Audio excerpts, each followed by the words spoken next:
Well, good morning, Stone Church. How you doing today? It's Community Days, you know that, right?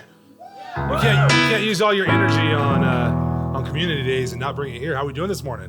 We're getting closer. We're getting closer. Before we start, today actually is kind of a cool day. I don't know if you have seen the news anytime recently, but there is some stuff going on in Israel. Didn't know if you knew that. Because I feel like everybody's telling us that. But there's some real stuff going on, and this is not surprising. You know who it's really not surprising to? God. Yep. Nothing surprises God, believe it or not, nothing. But we as Christians, there's a few things, and through the study of Nehemiah, which we're in, you're going to see this. But one thing that we can do as Christians, maybe we can't go there and fight. We can't go there and do that. But you know what we can do? We can get on our knees and we can pray. And so today actually is a dedicated day where churches around the world are coming together. It might just be the nation, but I believe it's the world, are coming together and choosing today to be the day that we pray for Israel. That we pray for all the protection that's needed there, but to pray for resolution, to pray for the people. And here's the reality is that God loves both sides. And it's difficult. And our world is trying to make it political, and it's not political. It's spiritual. And we want to be people who fight the spiritual battles. So what we're going to do today is I'm going to pray, and I would just love if you would take a moment to just kind of pray with me. You don't have to pray out loud. You can just pray, quietly. You can pray in your head, or you can just pretend that you're praying in your head. Either way, we're not going to know. But can we just take a few moments and pray for our brothers and sisters, the young children who are, this is affecting the world. The Jewish people are God's chosen people. Israel is God's chosen. And we're going to pray for them because we stand with them. Amen. Can we pray? Father, I just thank you, God. I thank you that, God, that number one, you are good, that you're on the throne. And God, we don't have to worry about who you are and what you do, God, but we do come to you right now, God, on behalf of our brothers and sisters in Israel. God, we pray right now for protection. God, we pray that you will, God, in every way that you can possibly do, God, would you protect your people? You're already doing it. But God, even more, would you just bring protection? God, would you bring resolution? God, we pray that this no longer happens. God, bring the leaders that need to come together, God, to bring resolution in this moment. God, this thing is affecting our world, and God, we need you to step in. We need people to see that you stepped in. When it looks like all hope is lost, God, you show up. God, we pray for the hearts, God, the hearts of all involved. God, we pray for peace. God, that peace that your word says, God, just blows our mind, passes all understanding, something we can never even think of. God, I pray that peace would flood the hearts of your people. And God, right now I pray that you'll be with Israel. God, we know you're with them, but God, hear our cries that our hearts are with them as well. And we're lifting them up and we're interceding on their behalf. Father, we love you and we thank you. In your name, amen. Amen, amen. Can we give it up for Sammy? Sammy, I told you I was going to go, but we're good. You're good to go. That always makes you just sound more spiritual. It's just the way it works. I don't know. I think it's a God thing, but I'm excited for today. We are in a new series called Rebuilding Hope. Can you say Rebuilding Hope? Rebuilding Hope. We're going to be walking through the book of Nehemiah. If you just recently started joining us here, we were in a series where we're looking at mental health, and it's called Peace of Mind. And that's kind of once ever so often kind of study that we do. Really what we do is we go book by book. We go chapter by chapter through the Bible. And what I love about it is that what that helps us do is we can't avoid tough topics. You just got to preach what the Bible says. Sometimes you're trying to find different ways to bring what God's trying to speak through that out. And I believe today I have a message that I believe is for everybody in this room in one way or another. It was for me. And so those ones are the ones where I'm like, well, if it's for me, then it's probably for them too.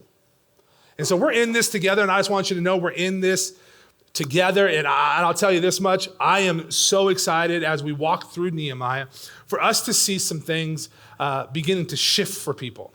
Because I know this much, I know that we live in a world where it feels like we're on shaky ground. But some of it is that we become comfortable in the shaky ground. And I don't want us to be in that world anymore. And I believe Nehemiah helps us with that. Now, Nehemiah might be a book that you've heard of because you've been going to church all your life, or like the people like me who we've been going a little bit of our life. Like Nehemiah might not be something that we've heard a lot about. It is in the Old Testament, which is the first half of the book. It's old. That's why we call it the Old Testament. But there's some good stuff in this. And it's going to show how God shows up for Nehemiah, how God uses Nehemiah, and how God uses Nehemiah for the Jewish people. And so we're going to jump in. But before we do that, one of the things that we do here at Stone is we like to, before we jump into a series, is kind of catch you up, fill you in, let you know a little bit about the book, because I think it's always good to have kind of that foundation. Number one, who wrote Nehemiah? I don't know. I don't know who wrote Nehemiah. Many believe that it was Nehemiah who wrote Nehemiah, which would make a lot of sense. But Nehemiah, you're going to see a lot of first-person perspective. He's going to say, I, we, that kind of thing. But some don't believe that. Some believe that it might be an anonymous person. Others believe that it might have been Ezra who kind of compiled these things, like a memoir of Nehemiah. We're not really sure what it is, who wrote the book. Here's what we know, is it's still inspired by God, amen? We also, we're gonna see in this not only who wrote the book, but we're gonna also see about a guy by the name of Nehemiah. Now, here's the thing that's important to understand. Nehemiah is also part of the book of Ezra. Ezra is right before Nehemiah. Ezra, this is a continuation. So the way that I like to put it is, because it makes sense to me, this is the sequel. This is number 2. And so we're looking at number 2. And so this is a continuation of that book. And you got the guy Nehemiah. Who is Nehemiah? Well, Nehemiah is a Jewish man. And here's the thing is that the Jews have gone through a lot to get to this place. This is one of the last, chronologically, this is one of the last books other than Malachi. This is one of the last books that we'll see in the Old Testament before we turn into the New Testament. Why is that important? Because what we've already seen then through this is what the Jewish people have gone through. They've gone through Moses, they've gone through Abraham, they've gone through Jacob, they've gone through all those things. They've gone through looking for the promised land, taking way too long to look for the promised land, finding the promised land, and then in that, king after king, we have good kings, we have bad kings, we have David, we have Saul, we have all these different kings. Each king, it becomes a little bit more worse. And one king after another king became wicked. In that, God allows them to be exiled by the Babylonians. The Babylonians take them, and here's what happens is that now the Jewish people are in this place. They're freed from Babylon, and in that, we have people who spread. What I'm saying is some stayed, some left and went back home. Nehemiah, his family, where they're at, Nehemiah is one of those people who stayed. We're going to see that his job is a pretty cool job, but it's a pretty dangerous job. But in that job, God's using him where he's at to impact Israel. There's going to be some themes that we're going to see in this. Number one, the first theme that we're going to see, we talked about just a second ago, is the lifeblood of a Christian, and that is prayer. We're going to see 12 times out of 13 chapters, the topic of prayer come up. I believe that the book of Nehemiah is trying to tell God's people to pray. So we're going to see that. We're also going to see rebuilding. We're going to see rebuilding all kinds of different things. But here's what I'm going to say.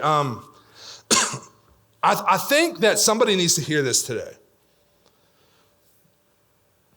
You see, what you're going to find, and the more we get into the story here, is that the walls of Jerusalem, they fall. And the people become very comfortable with the wreckage. They don't rebuild the wall right away. They really don't rebuild the wall at all until Nehemiah shows up on the scene. And what happens is that this rubble, this disaster that they find themselves in, it really is something that I think that we can understand, because the reality is I believe that there's some people in this place today who need God to rebuild something. Because parts of our lives have fell and become rubble, and even things that we become okay with. What do I mean by that? Well, for some of us, we're living in a marriage that is on the cliff of divorce. We're arguing all the time. We're not sleeping in the same bedroom. The list goes on and on and on. And here's the thing, is I believe there's some people in this room, that's you right now. And you just become comfortable because, you know what, we got kids and we don't want the kids to go through that. But we're just business partners. This is just a transactional type of thing. We're not really in this the way that God wants it. And here's the thing, is we become comfortable to the rubble, but we can get by.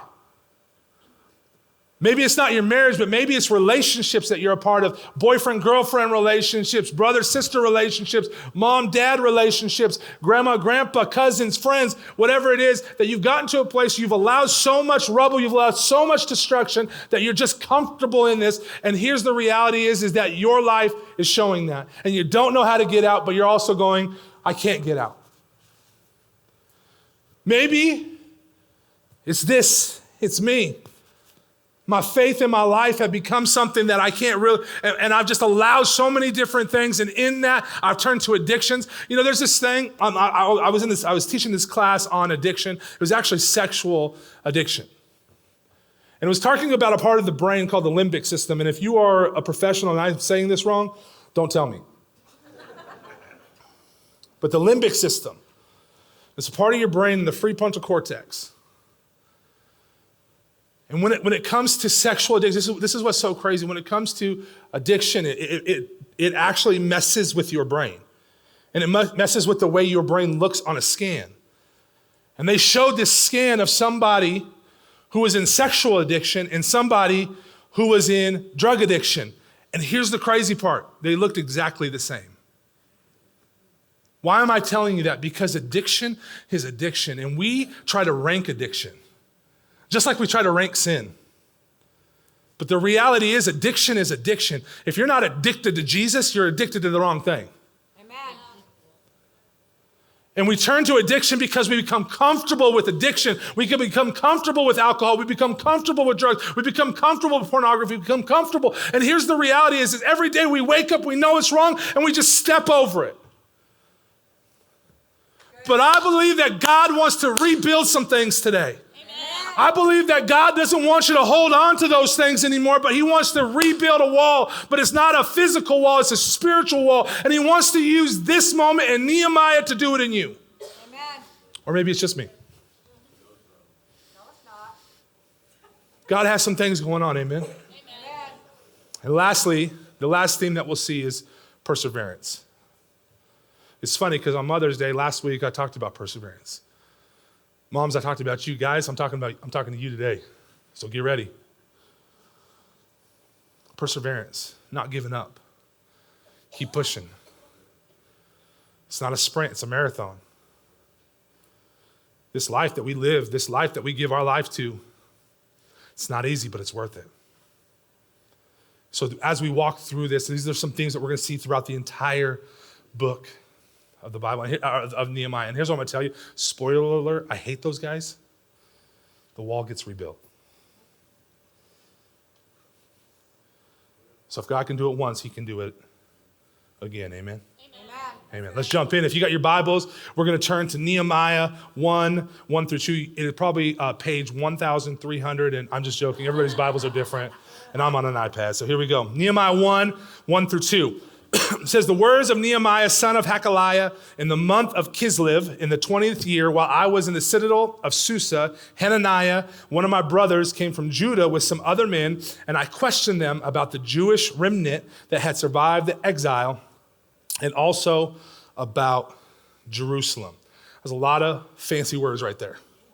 What do those mean? Most of them are names. Kislev, that's a time. That's what that's telling us is that this is between November and December. That's all it's telling us. And in this, we have Nehemiah. And some of his homies come, and they come and talk to him. Some people that he knows. And when he get there, what are they doing? He's asking questions. And he wants to know something. He wants to know what's going on. Now, here's the thing is that I don't know about you, but have you ever met somebody that like got out of a situation, got out of a neighborhood, got out of a place, and they forgot where they came from? You ever met those people? If you are that person, don't say nothing. You know what I'm talking about? Those people who forgot where they came from? That's not Nehemiah. See, now we're 800 miles. He's 800 miles away from these people. He's never known really any of the people who are in, any of these Jews that we see here in Jerusalem. He doesn't know them. But yet, when some friends come, he has a conversation and he asks, how are they doing? But why would that matter? Why would that matter him, getting out of where he got? Because even more, the job that Nehemiah has is a pretty dope job. Like, he's living the life, but he's getting paid hazardous pay. Because what he's called a cupbearer. Now, when I think of that, I think of a bear holding a cup. But that's not what it is. What a cupbearer was, what their real job was their job was to make sure that anything that the king ate or drank, was not poisoned. Which means if it's poisoned, bye-bye, Nehemiah. But because of this, he had to have been close to the king, King Artaxerxes. That's the king of the time. The cupbearer, because of the job and because of what it was, would have been a person who had a lot of finances. I would expect that if I'm going to die in my job, you better pay me for it. Have you ever, like my family, this is one thing that my family does. My family, we are a family. I've said this before, but like to win the lottery, you got to play the lottery, so I always lose because I don't play. But when I see those numbers up there, 400 and whatever $1 million, I'm like, babe? And then we play this game, and here's the game that we play, and I don't know if you've ever done this, but we play the game. What would you do if we won $435 million, take away half all the people, because you got to take the full lump sum. Never mind. What would you do with it? And then because we're Christians and we want God to bless it, we say we're going to tithe on it first. Obviously, God. That's the case. Hey, I want to bless you. Yeah, let's tithe to the church. But then what would you do? Have you ever asked yourself this question? What would you do? Like the first thing that comes to my mind is, I want to live a lavish lifestyle. Not lavish, but I want to win like 200 million lavish. Like I'm driving a Tesla, a different one every day. I'm eating the best of the best. I'm not cleaning up after my own mess. I'm hiring somebody to do that. You ever thought that? And then my wife's like, no, you wouldn't. You wouldn't do any of those things because we won't win. I'm like, thank you, babe. This is the lifestyle that Nehemiah is living. Nehemiah is living, he is the right-hand man to the king. There's some traits of the king. Nehemiah, as a royal cupbearer, here's some traits that he would have. He would have been well-trained in court etiquette. Pinky up. He would have been a handsome individual.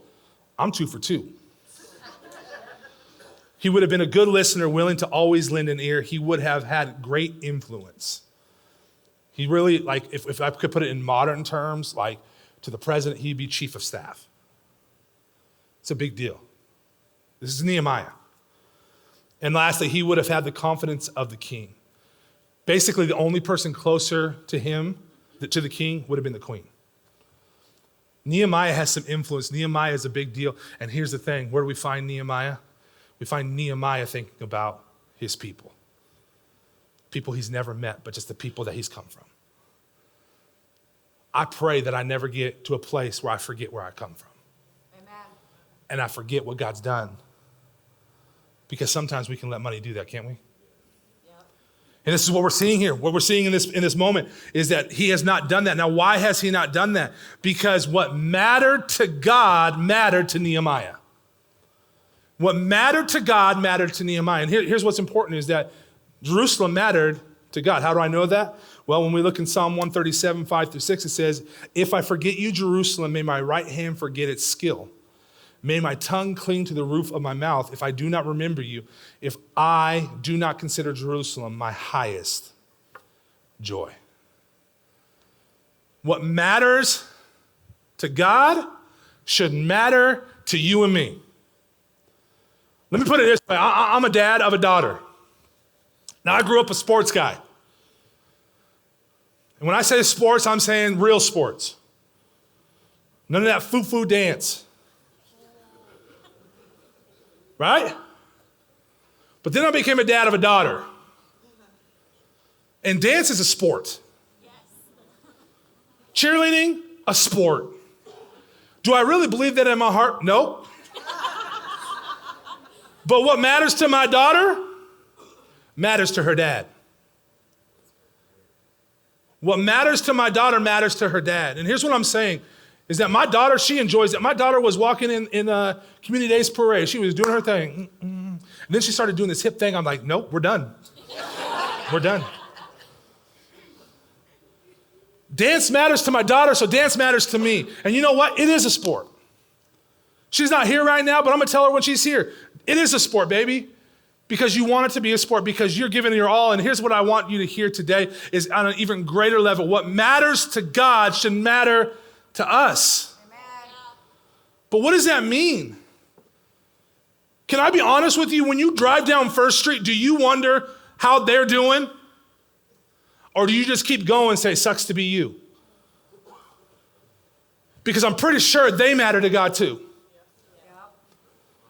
The fact that we have to say they is a problem. What matters to God should matter to us. But we live lavish lifestyles. We're Americans. We live lavish lifestyles. We are richer than most of the world. Even if you have running water, lifestyles of the rich and the famous. There you go. You're in.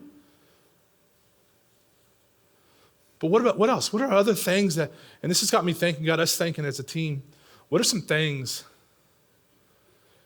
that we don't think about, but we should? Number one is the persecuted church.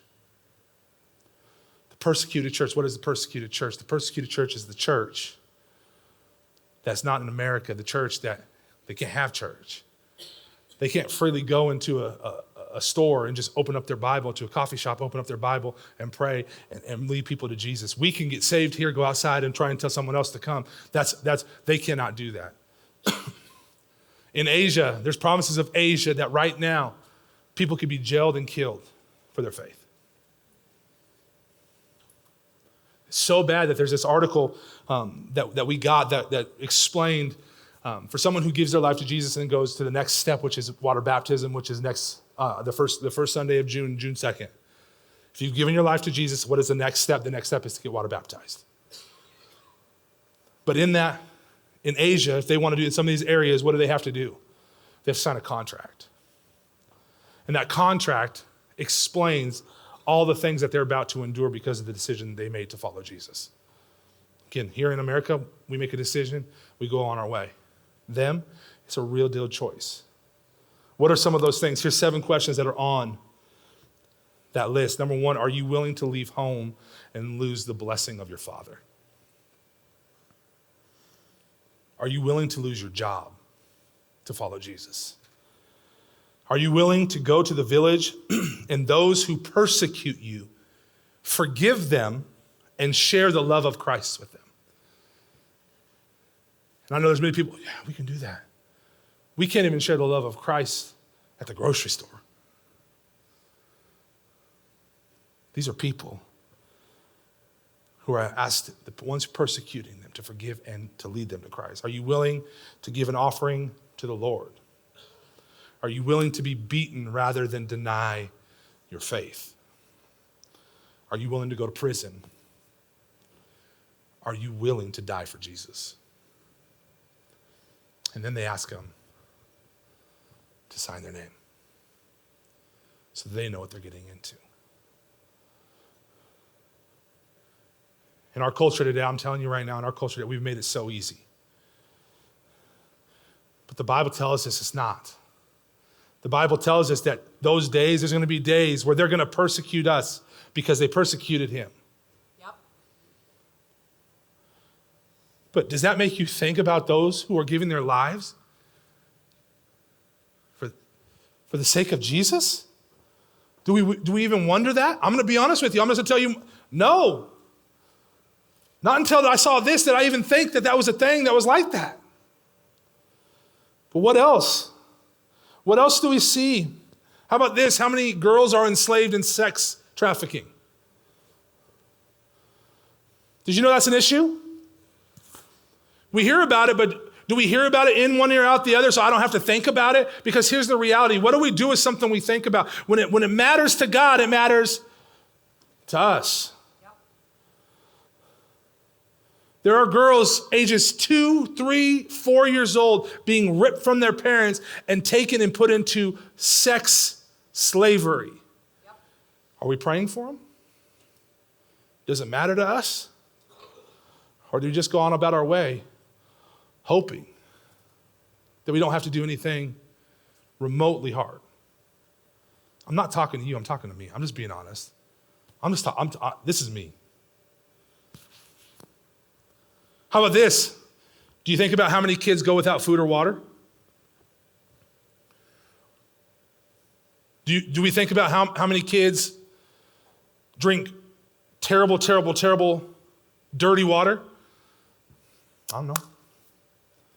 How about this? This one maybe it's a little bit easier for us, but does it bother you to know that people have never heard the name of Jesus before? That live in Yakima or Selah or the valley? Does that bother you? Why am I saying that to you? I'm not saying that to make you feel bad. I'm saying it because if we can think about it and we can see that there's a need, that information can help us do something. Right now, if you go, I've thought about those sex slaves. Can I tell you, we were at a conference and we heard this lady preach, and she was preaching and she was talking about her and her husband had this heart for sex slavery, and they decided to do something about it. And so they started a company, and this organization, and what they would do is they were pulling thousands of girls and boys out of sex slavery. They did something because they had a burden and a heart for it. If you have a burden and a heart for something, if God's put that book on your heart for a reason to reach people, if God's put that dream in your heart to do something, to help kids get clean water, whatever it is, can I just say this? Today is your sign. Here's your sign. Amen. Go for it. God wouldn't put it on your heart if he didn't want you to do something with it. Amen. And today's the day to go, I'm jumping in. Because here's the truth. Some people, they need help rebuilding their hope. These are the things that we go through and we have to think about. We continue on. Nehemiah 1:3-4 says, they said to me, those who survived the exile and are back in the province are in great trouble and disgrace. The wall of Jerusalem is broken down and its gates have been burned with fire. When I heard these things, I sat down and I wept. I'm not a crier. Any criers in the room? Any tough guys?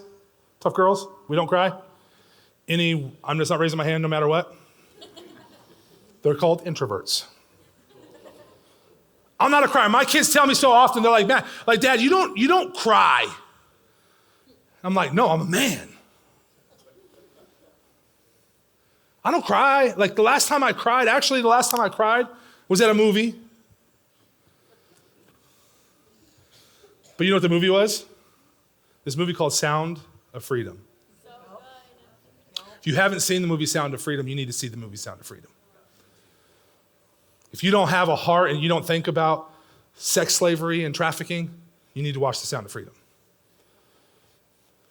And I'm not going to get too deep into what I saw that made me cry, but I will say this. There was a girl who was abused, a little girl who was abused. They didn't go graphic. They didn't do anything like that. They just implied it by a grown man. And I wept. And I tried to do that cry where you like, oh, I have something in my eye cry. And it just turned on to a full-on cry. Because my heart was grief for that little girl. Because I know that's an actor, but I know there's a little girl in this world who that's happening to right now. God put it on my heart. God's put it on my wife and I's heart to look into adoption and all these things to try and pull kids. Church, can I tell you something? This matters. And what do we see Nehemiah doing? Nehemiah is grieved by the fact that the walls are down. Why is the walls important? Because again, it's protection. He cares for his people. And he's crying and he's weeping. He's going, what's going on? And he's on. And then there's something that we don't really pay attention. I didn't pay attention the first time, but then I looked over it again and it hit me of how hard was he crying. He was crying so hard. It was probably ugly face crying, but it was so hard. The crying, have you ever had the crying where you just had to sit down crying? My knees can't take it anymore. Crying. And what do we see in this? There's a couple of things that we see from Nehemiah in this moment when he's here. What is it? Number one, we see that he has compassion. He's a person of compassion. We need to be people of compassion. We need to see people for who they are, but we need to have compassion on people. Here's the thing. You know what the thing, like the number one trait of people who sin is? Sin. What do sinners do? Sin. And where do we get off standing on our high horse telling them you're a sinner? You know what we are? We're all sinners. Amen.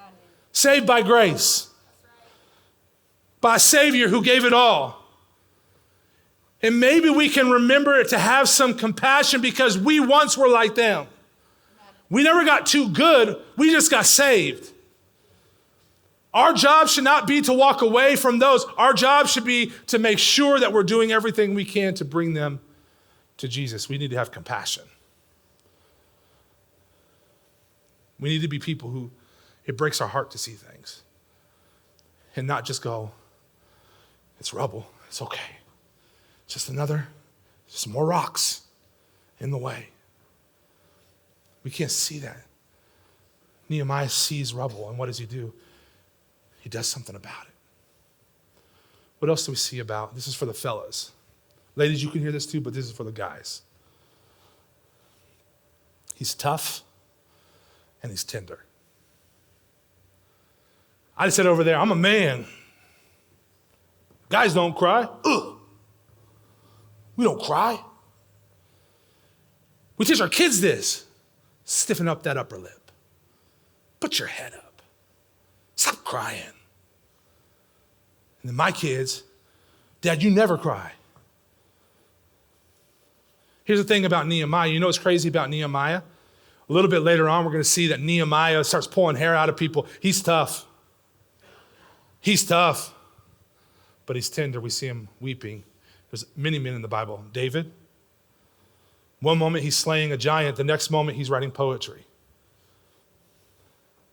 Men, we're called to be tough and tender, not tough or tender.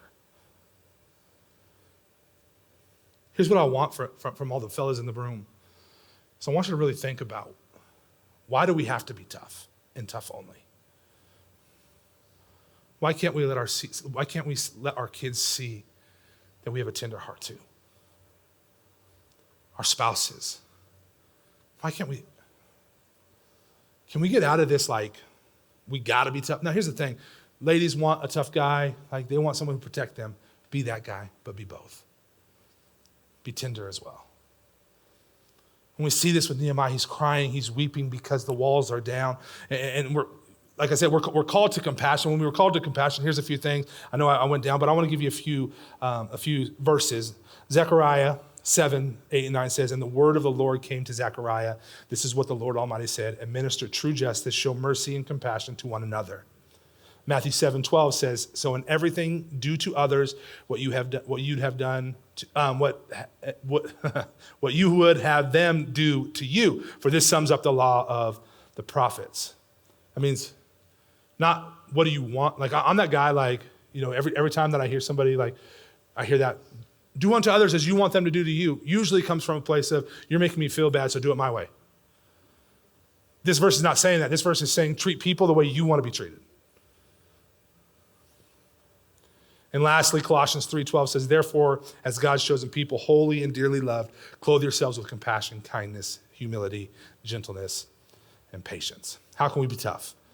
There's a few ways to be tough. We are tough in that we stand up for biblical truth in an increasingly pluralistic culture. We are anchored in the Bible. We are tough in how we handle responsibility, guys. We are tough in our commitment to purity. We got to fight this thing. What are some ways that we can be tender? We can have a tender heart towards God, towards our kids. We can be affectionate with our kids. I'm telling you right now, if you're a dad of daughters, your daughters need to be modeled what kind of man they're going to marry from you. Because if they don't find it in you, they're going to look everywhere else they can to try and find what only you can provide. We serve others and put them first, and we are tender in our compassion. Lastly is this, Nehemiah 1, 4 through 11. It says, for some days I mourned and fasted and prayed before the God of heaven. Then I said, Lord, the God of heaven, the great and awesome God who keeps his covenant of love with those who love him and keep his commandments, let your ear be attentive and your eyes open to hear the prayer your servant is praying before you day and night for your servants, the people of Israel. I confess this sin we Israelites, including myself and my father's family, have committed against you. We have acted very wickedly towards you. We have not obeyed the commands, decrees, and laws you gave your servant Moses. Remember the instructions you gave your servant Moses, saying, if you are unfaithful, I will scatter you among the nations. But if you return to me and obey my commands, then even if you are exiled people or at their farthest horizon, I will gather them from there and bring them to the place I have chosen as a dwelling for my name. They are your servants and your people whom you redeemed by your great strength and your mighty hand. Lord, let your ear be attentive to the prayer of your servant and to the prayer of your servants who delight in revering your name. Give your servant success today by granting him favor in the presence of this man. I was a cupbearer to the king. He's grieved. What does he do? He fasts and he prays. What is fasting? Fasting, you have the medical fasting, which is you're going in for some scan. You got to fast for 24 hours. You can't eat anything. What's a spiritual fast? A spiritual fast is the same thing, except for what you're going to do is you're going to fill those times that you were eating, that you were on technology, whatever you're fasting from, you're going to fill that time with God, with praying, with reading your Bible, being in his presence, worship, whatever it is. He fasts and he prays. And when he prays, what does he pray? He doesn't pray, hey, God, send somebody else. No, what does he pray? He prays, God, send me. There's actually a few things that we see. He opens up with praise. He praises God for who he is. And then he goes into a time of confession. And it's not even his thing. He's confessing the sins of his people. God, we haven't treated you right. We haven't done the right thing. From my father and all the people, all my brothers and sisters, we haven't done this right. I'm confessing our sin because we need you right now.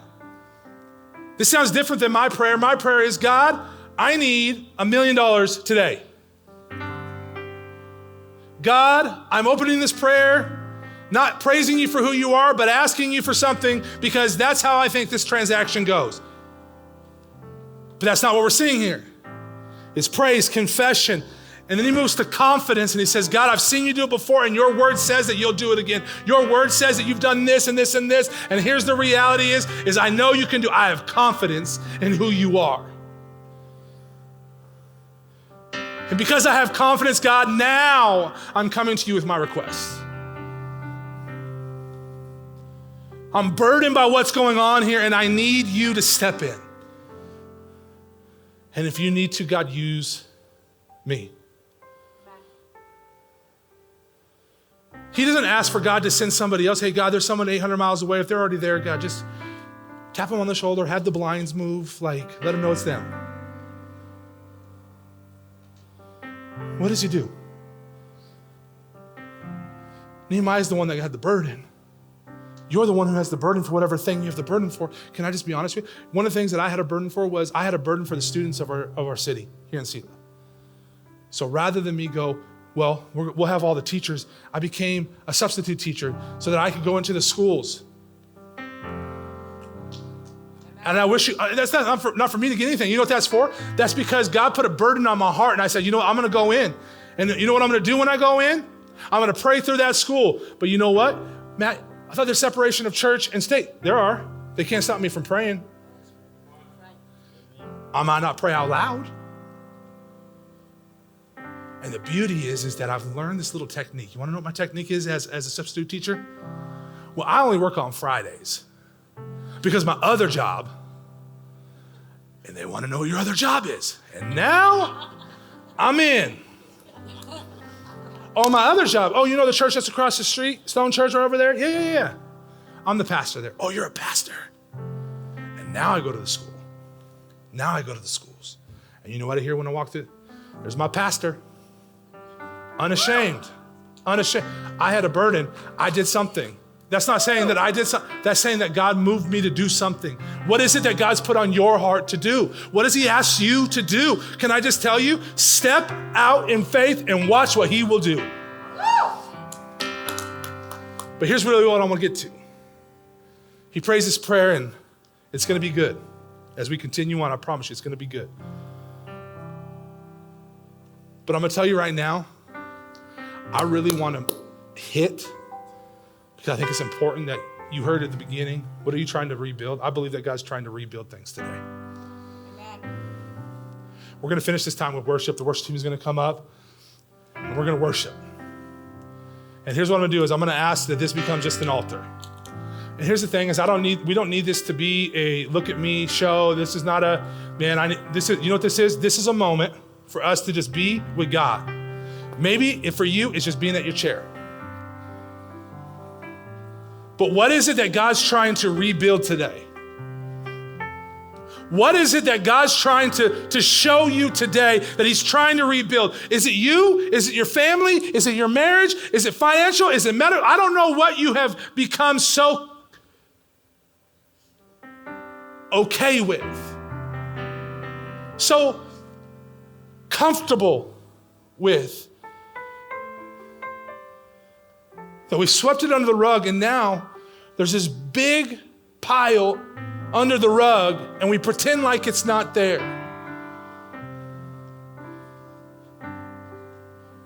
What have you swept under the rug? Because God wants to bring freedom, and he wants to help you rebuild that part of your life. Sure, you got hurt. Sure, they hurt you really bad. He didn't. You know what he did? He went to a cross and he died a death that you and I deserve to show us that he's all about rebuilding things. And for some of us, I think this is important. In Ezekiel 22:30, it says, I look for someone among them who would build up the wall and stand before me in the gap on behalf of the land. You know what's crazy? Maybe you're not going through it, but your kids are. Are you willing to stand in the gap? Are you willing to stand in the gap and lift up your kids, lift up your family member, lift up your friend, whatever it is? Maybe they're not doing it, but you can do it for them. As we worship today, here's what I'm going to ask you to do. I'm just going to ask you to respond, however you want to respond. And in that, can we make this a moment where God can have all of us? Amen? Let's worship.